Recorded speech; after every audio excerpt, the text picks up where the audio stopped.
Bollywood silver screen presenting lost memory. इस कहानी की शुरुआत में रायन नाम के एक आदमी को दिखाया जाता है जिसकी आंख एक वैन में खुलती है।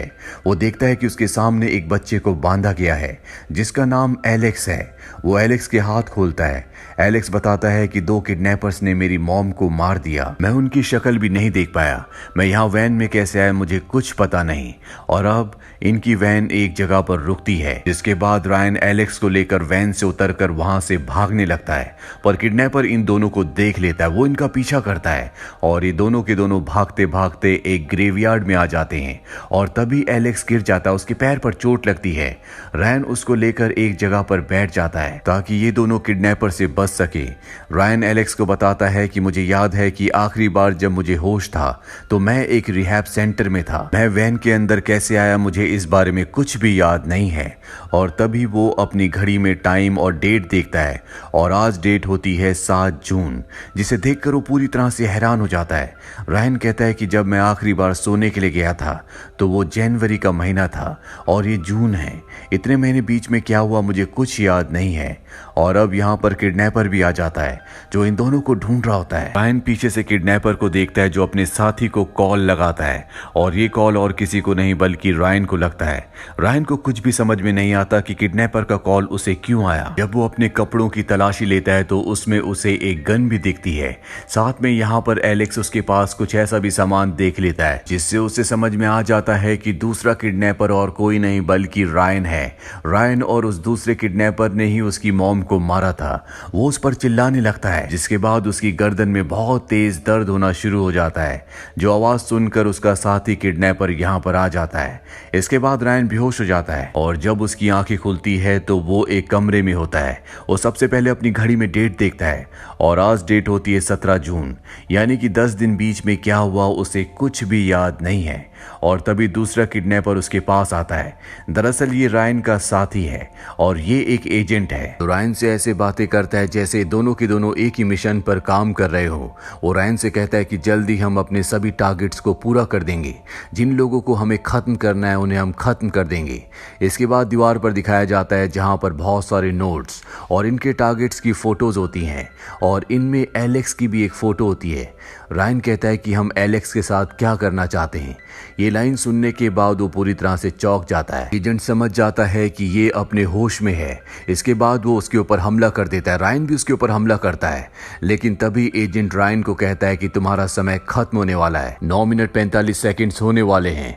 एजेंट उस पर पूरी तरह से हावी हो जाता है और जैसे ही 9 मिनट 45 सेकंड्स पूरे हो जाते हैं, यहाँ पर दिखाया जाता है कि रायन बेहोश हो चुका है। और जब उसकी आंखें खुलती है तो वो अपनी घड़ी में डेट देखता है और आज 7 अगस्त हो चुका है, यानी कि 20 दिन वो कहाँ था, उसने क्या किया, उसे इस बारे में कुछ भी याद नहीं होता। कमरे में उसके साथ एक लड़की भी होती है जिसका नाम डैना है, जिसके बारे में वो कुछ भी नहीं जानता।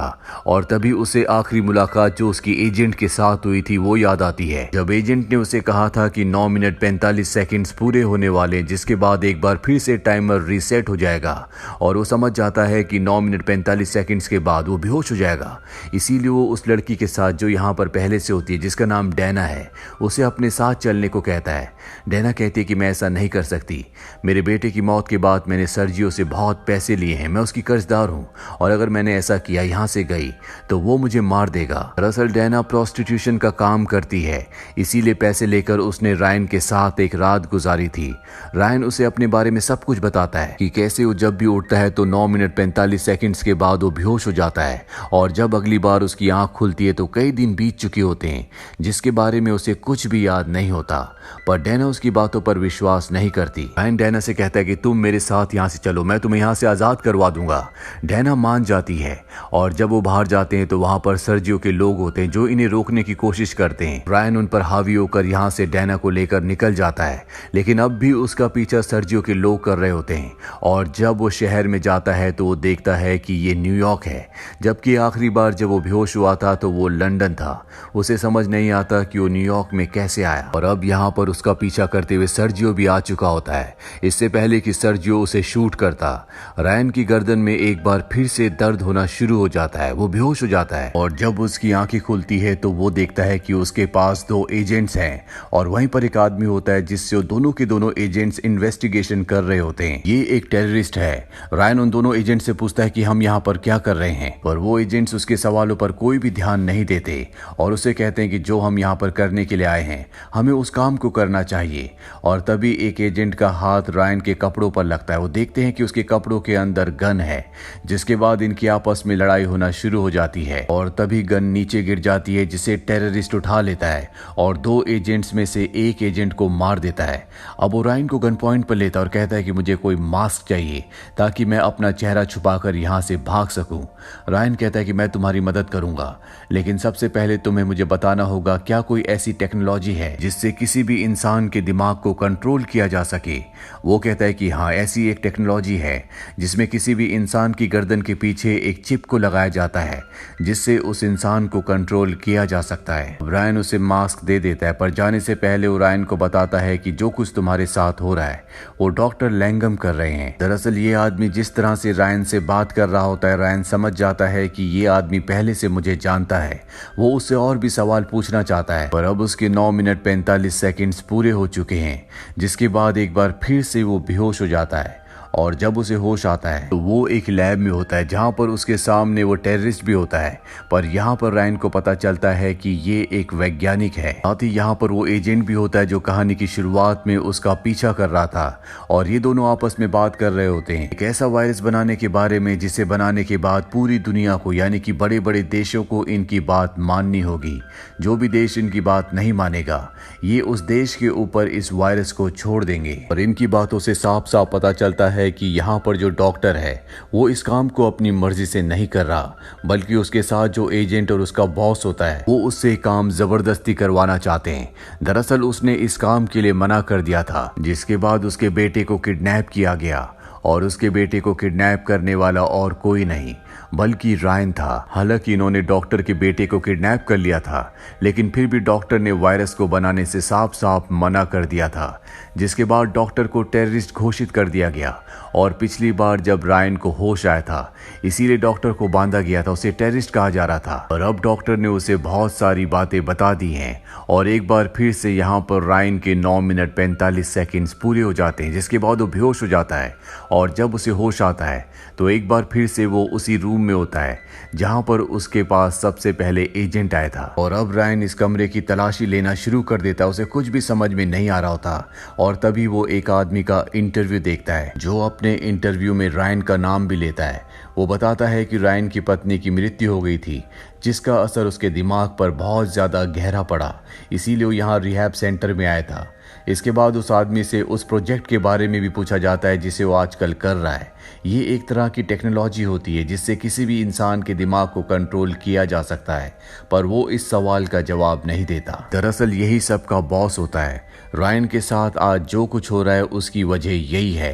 रायन के ऊपर इसने अपने एक्सपेरिमेंट को करना शुरू किया था, जिससे उसने रायन के दिमाग को पूरी तरह से अपने कंट्रोल में कर लिया और उससे अपने इलीगल काम करवाना शुरू कर दिए। और बॉस रायन का दिमाग कंट्रोल करके उससे इलीगल काम इसलिए करवाया करता था क्योंकि यही वो है जो वायरस बनाना चाहता है ताकि पूरी दुनिया इसके सामने झुक जाए। रायन का दिमाग पूरी तरह से उस बॉस के कंट्रोल में होता है। दरअसल रायन ने आज तक जितने भी इलीगल गलत काम किए हैं वो रायन ने नहीं किए बल्कि बॉस ने किए हैं, जो किसी सीक्रेट जगह पर छुप कर उसके दिमाग को कंट्रोल कर रहे हैं। दरअसल रायन की गर्दन पर एक चिप लगाई गई है जिसका कनेक्शन सैटेलाइट से होता है और कभी कभी जब सैटेलाइट से कनेक्शन टूट जाता है तो उसका पूरा सिस्टम दोबारा से रीस्टार्ट होता है और उसमें लगते हैं पूरे 9 मिनट 45 सेकंड्स।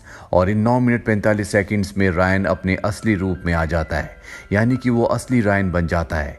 इसके अलावा जो भी टाइम होता है वो पूरा का पूरा टाइम वो बॉस के कंट्रोल में रहता है। इसीलिए रायन जब भी 9 मिनट 45 सेकंड्स के लिए अपनी असली सेंसेस में आता है तो उसे याद नहीं रहता कि उसने पिछले दिनों क्या किया था, क्योंकि वो काम उसने नहीं किए थे बल्कि बॉस ने उसके दिमाग को कंट्रोल करके उससे करवाए थे। इसीलिए कहानी की शुरुआत में जब वो एलेक्स को किडनैप करता है तो ठीक उसी वक्त उसकी चिप का, जो कि उसकी गर्दन में है, सैटेलाइट से संपर्क टूट जाता है और वो 9 मिनट 45 सेकंड के लिए असली रायन बन जाता है।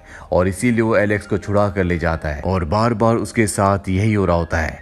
अब रायन को पता चल चुका है कि उसके साथ क्या हो रहा है, इसीलिए वो एक पेपर पर लिखता है कि उसने एलेक्स नाम के एक बच्चे को किडनैप किया है, जो कि गलत है क्योंकि 9 मिनट 45 सेकंड्स के बाद वो सब कुछ भूल जाएगा। इसीलिए वो अपने लिए नोट्स बना रहा होता है और अब उसके सामने एजेंट आता है। वो जानबूझकर ऐसे प्रिटेंड करता है कि जैसे अब भी वो बॉस के कंट्रोल में है, लेकिन एजेंट समझ जाता है कि ये झूठ बोल रहा है। इन दोनों के बीच में लड़ाई होना शुरू हो जाती है, लेकिन रायन किसी तरह से वहां से भाग जाता है और तभी उसे डैना मिलती है। पर इससे पहले कि वो उससे बात करता, पीछे से सर्गी, जो कि एक गैंगस्टर है जिसने डैना को कभी खरीदा था, वो उसके सर पर वार करता है और उसे बेहोश करके अपने साथ ले जाता है, क्योंकि वो अच्छी तरह से जानता है कि बॉस इसके बदले उन्हें बहुत सारे पैसे दे सकता है। वो बॉस को बोलते हैं कि अगर तुम्हें अपने आदमी की जरूरत है तो यहाँ पर पैसे लेकर आ जाओ, जिसके बाद एजेंट वहां पर पैसे लेकर आता है। पर सर्गी पैसे लेने के बाद भी रायन को छोड़ना नहीं चाहता और अब इनके बीच हाथापाई होना शुरू हो जाती है। और एक पल ऐसा आता है जब सर्गी रायन को मारने वाला होता है, लेकिन तभी पीछे से डैना गोली मारकर सर्गी को मार देती है। अब ये दोनों के दोनों यहाँ से बाहर निकल जाते हैं, पर तभी इनके सामने पुलिस की गाड़ी आ जाती है। डैना पुलिस की गाड़ी को देखकर पैसों का बैग लेकर वहां से भाग जाती है, पर पुलिस अब रायन को पकड़ लेती है और उसके 9 मिनट 45 सेकंड सब पूरे हो चुके हैं, जिसके बाद वो बेहोश हो जाता है और जब उसे होश आता है तो वो एक प्लेन में होता है। उसके सामने दोनों एजेंट्स भी हैं जो रायन से वायरस के बारे में पूछते हैं, पर इस वक्त वो अपने असली रूप में होता है, इसीलिए उसे उस जगह के बारे में पता नहीं होता जहां पर वायरस है। और इससे पहले कि ये रायन को टॉर्चर करते, यहाँ पर प्लेन के ऊपर कोई अटैक कर देता है, जिससे प्लेन का पिछला हिस्सा उड़ जाता है, जिससे एक एजेंट तो उड़ जाता है, लेकिन जो मेन एजेंट होता है, जो कि रायन का साथी भी है, वो वहीं पर रुक जाता है। और अब एक बार फिर से 9 मिनट 45 सेकंड्स पूरे हो जाते हैं और अगली बार जब रायन को होश आता है तो वो देखता है कि उसके हाथों को जंजीरों से बांधा गया है और उसके सामने एजेंट होता है।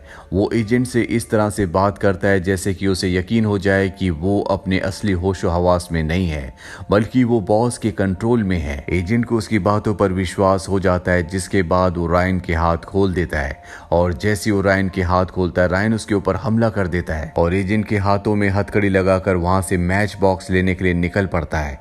पर जब वो वापस आता है तो देखता है कि एजेंट वहां से भाग चुका है। रायन नहीं चाहता कि उसका इस्तेमाल गलत कामों के लिए किया जाए, इसीलिए वो जलाकर अपने आप को मारना चाहता है। पर तभी यहाँ पर डैना आ जाती है। वो कहती है कि तुम ऐसा मत करो, मैं तुम्हारी मदद करूंगी, और वैसे भी तुम्हें एलेक्स को ढूंढना है जिसे तुमने किडनैप किया था, तुम्हारी वजह से उसकी जान खतरे में है। और अब रायन उसकी बात मान जाता है। वो कहता है कि जल्दी बॉस एक बार फिर से मेरे माइंड को कंट्रोल करना शुरू कर देगा, तुम्हें मुझे बांधना होगा। वो उसे बांध देती है और जब अगली बार उसे होश आता है तो उसके सामने एक सवाल होता है जो डैना ने लिखा होता है, जिसमें उसने अपने बेटे का नाम उससे पूछा है, जिसे सिर्फ रायन ही जानता है। रायन उसके बेटे का नाम बता देता है, जिससे उसे यकीन हो जाता है कि रायन इस वक्त अपने असली होशो हवास में है। और अभी दोनों के दोनों उस लैब में पहुंच जाते हैं जहां पर बहुत सारे एक्सपेरिमेंट्स करता है और वो डैना को बाहर ही रहने के लिए कहता है और खुद अंदर चला जाता है। अंदर जाने के बाद उसे वो डॉक्टर भी मिलता है, जिसे एक बार टेररिस्ट के रूप में वो पहले मिल चुका है, पर बॉस ने अब इसे मार दिया है क्योंकि उसका काम पूरा हो चुका है। और तभी यहाँ पर एक और एजेंट आता है जिसके दिमाग को भी पूरी तरह से कंट्रोल किया गया है, जैसे वो रायन के दिमाग को कंट्रोल करते हैं। और अब ये एजेंट रायन से बात करना शुरू कर देता है। दरअसल बात तो ये एजेंट कर रहा होता है, लेकिन इसमें एक एक शब्द बॉस के होते हैं, तो एक तरह से हम ये मान सकते हैं कि बॉस ही उससे बात कर रहा है। बॉस उसे बताता है कि मैं इस एक्सपेरिमेंट को पूरा करने के बाद दुनिया के हर एक इंसान के माइंड को कंट्रोल में करूंगा और इस पूरी दुनिया को अपने कब्जे में ले लूंगा। अब रायन इस एजेंट को मार देता है और जब वो अंदर जाता है तो देखता है कि वहां पर एलेक्स को एक कंटेनर के अंदर बंद किया गया है। और अब यहाँ पर वो मेन एजेंट भी आ जाता है जो बार बार रायन को पकड़ता है। उसने अब डैना को पकड़ लिया है। वो रायन से कहता है कि तुम अपने आप को मेरे हवाले कर दो, नहीं तो मैं पॉइजन का एसिड का इंजेक्शन उसे लगा दूंगा। पर इससे पहले कि वो ऐसा करता, रायन उसके एसिड वाले इंजेक्शन पर गोली चलाता है और इसके बाद एसिड की वजह से उसकी भी मौत हो जाती है। और अब 9 मिनट 45 सेकंड्स पूरे होने होने वाले हैं और रायन को पता है कि इसके बाद वो एक बार फिर से बॉस के कंट्रोल में आ जाएगा। इसीलिए वो अपने आप को मारना चाहता है, अपनी जान लेना चाहता है। और जैसे ही वो अपने आप को मारने के लिए गोली चलाता है, डायना उसके हाथ को ऊपर कर देती है, जिससे गोली एक वॉल पर लगती है। और उस वॉल के पीछे देखते हैं कि वहां पर बॉस है, जिसने अपने दिमाग में बहुत सारे सेंसर्स लगा रखे हैं और यहीं से वो रायन के दिमाग को कंट्रोल करते हैं। और इससे पहले कि 9 मिनट 45 सेकंड्स पूरे होते, रायन बॉस को गोली मार देता है, जिससे उनकी मौत हो जाती है। साथ ही ये एलेक्स को भी बचा लेते हैं। कुछ वक्त बाद दिखाया जाता है कि रायन की गर्दन में जो चिप होती है, जिससे उसे कंट्रोल किया जा रहा था, वो उस चिप को निकाल देता है, जिसका मतलब ये है कि अब वो अपनी जिंदगी को रायन बन के यानी कि एक आम इंसान बनकर जी सकता है। इसी के साथ ये फिल्म, ये कहानी यहीं पर खत्म हो जाती है। उम्मीद करते हैं कि ये कहानी आपको पसंद आई होगी।